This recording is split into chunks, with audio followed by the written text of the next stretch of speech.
Hey, thanks for joining me. I was digging through all my boxes as I'm always doing, and ran across some other Michael Turner books, and found this one that I had 100% completely forgotten about.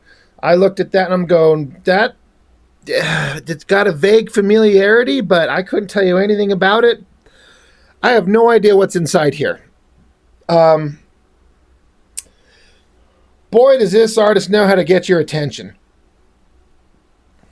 Um, yeah, wow. Uh, this whole video is mainly just going to be about the art in this book. I'm sure a lot of you are going to roast me in the comments for having no idea who Sana Takeda is. Um, the name is vaguely familiar, but if you were to say, "Hey, who is this?" I would have been like, "I don't know." And then if they would have said, "Well, they draw comics. Do you know what?" And I'm like, "I have no idea. I still don't." All I know is that once I flipped this thing open for the first time in decades, just 2 days ago, I was like, "Wow, this guy is a master. This is incredible." And for those of you who I'm sure already know about this artist, you're probably going to be like, "Yeah, no kidding, Rob. Like, check it out." I love this cover. I was gonna say, I say I love it, and then I'm sitting here trying to like, I get what I'm seeing, but I'm also like a little unclear. Is there a waterfall, and she's leaping from it, in it, through it? I don't know.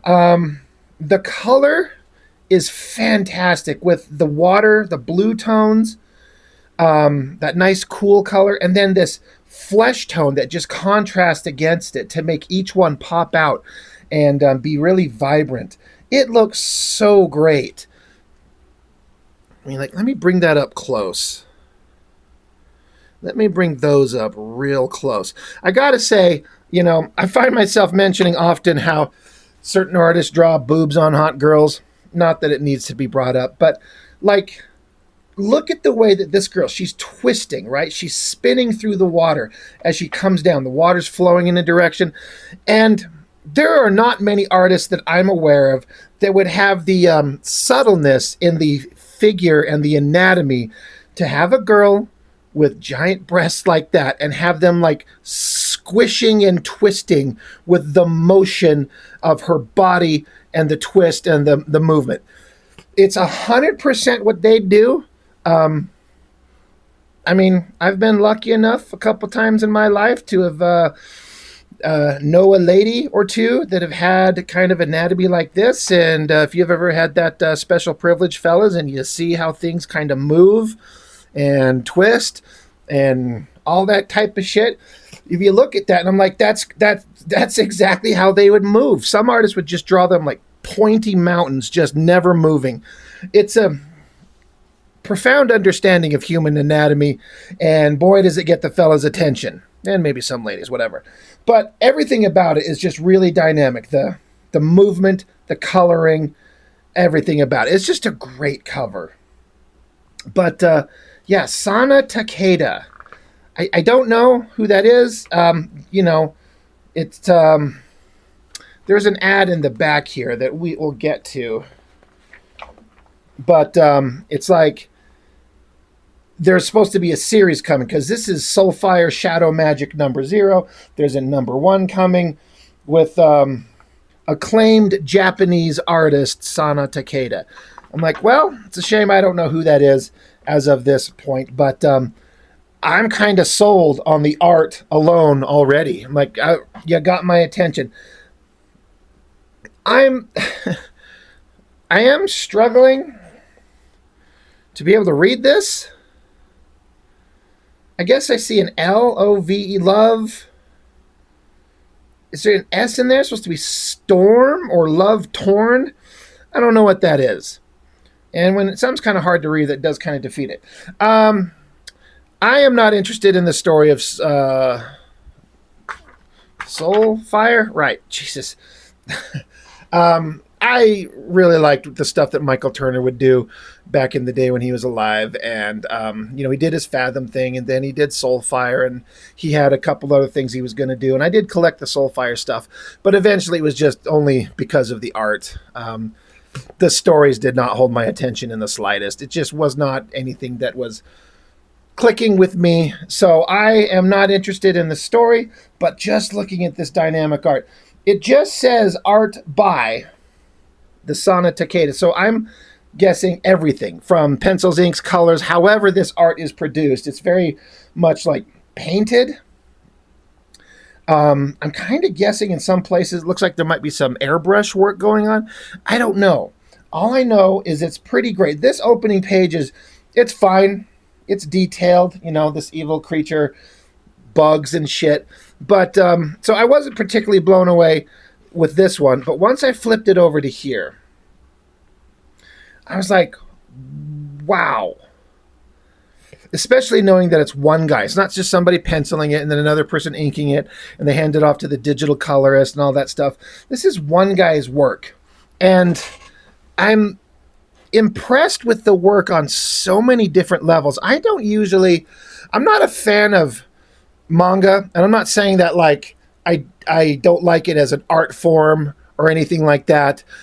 It absolutely is a stunning art form that's way more popular in American comic books, but it's just not anything that I've ran into any version of it that's really been interesting to me. And art-wise, it really depends on the artist. There's some kind of the stereotypical generic things that, you think about when you think of Japanese comic art, like the big eyes and the weird cartoony kind of expressive mouths and the little tiny notched little noses.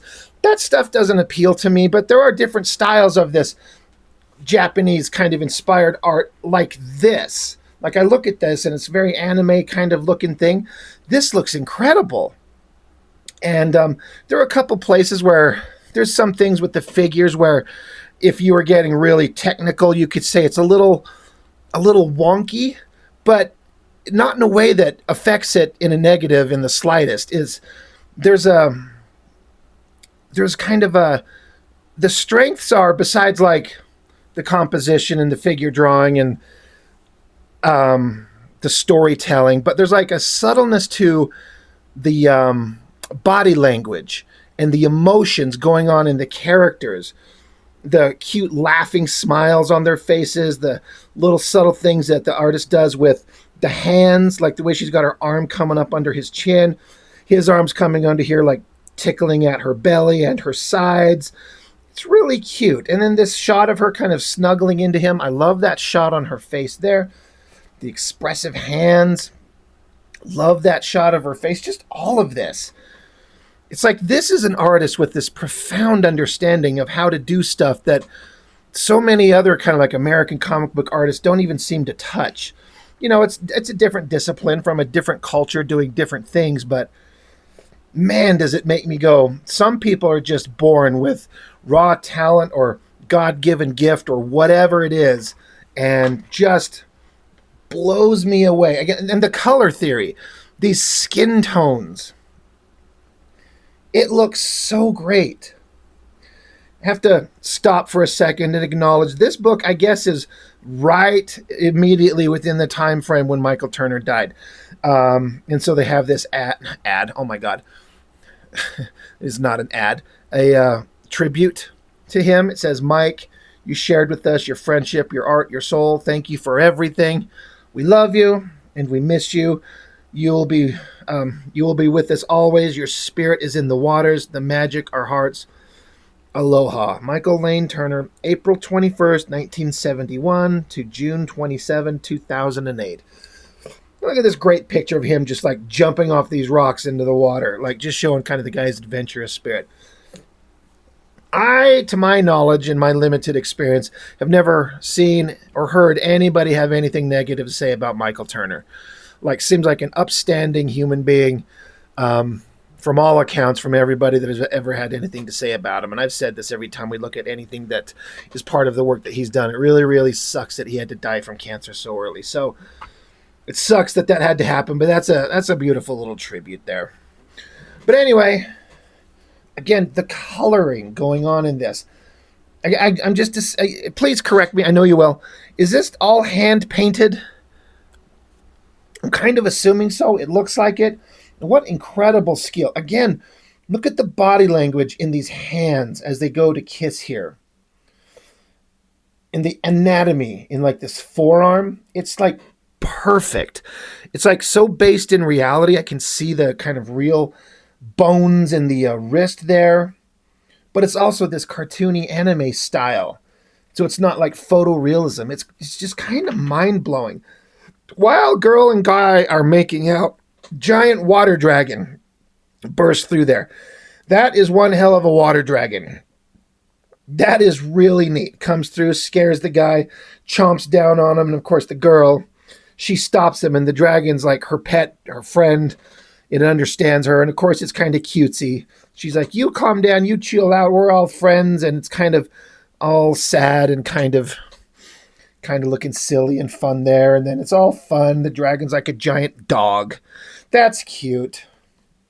But again, artistically, what a shot.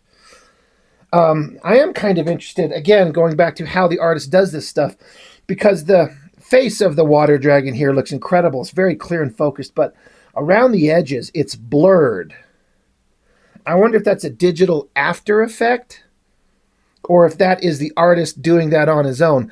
So it kind of gives a sense of motion and speed with the clarity on the face, and then the blurriness around the edges of it kind of helps focus your attention right there. It's a really interesting trick. I don't usually like blurring of art at all, but in this case, it kind of works, and the technique is what I'm really most kind of interested in, is how they did this. If that is, again, a digital after effect, or the artist did it on the actual whatever he draws on board or whatever.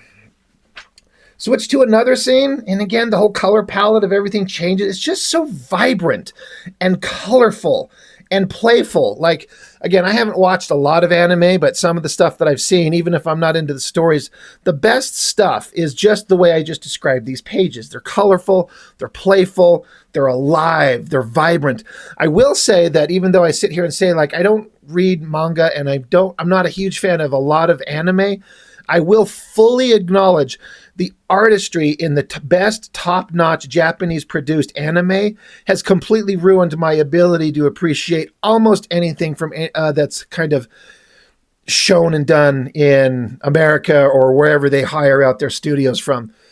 I've had my brothers like, hey, watch this. It's a DVD. It's some, DC Comics adaptation of some comic story, and I've tried to watch them, and the animation is fine, but when you've seen stuff like Ninja Scroll and Ghost in the Shell, it's like nothing compares, and it just kind of ruins my appreciation for anything else. When I've seen that level of good animation, kind of the standard stuff that gets kind of released in the States, it just doesn't even compare. And this is kind of, it kind of almost does the same thing. Like, look at these lush backgrounds.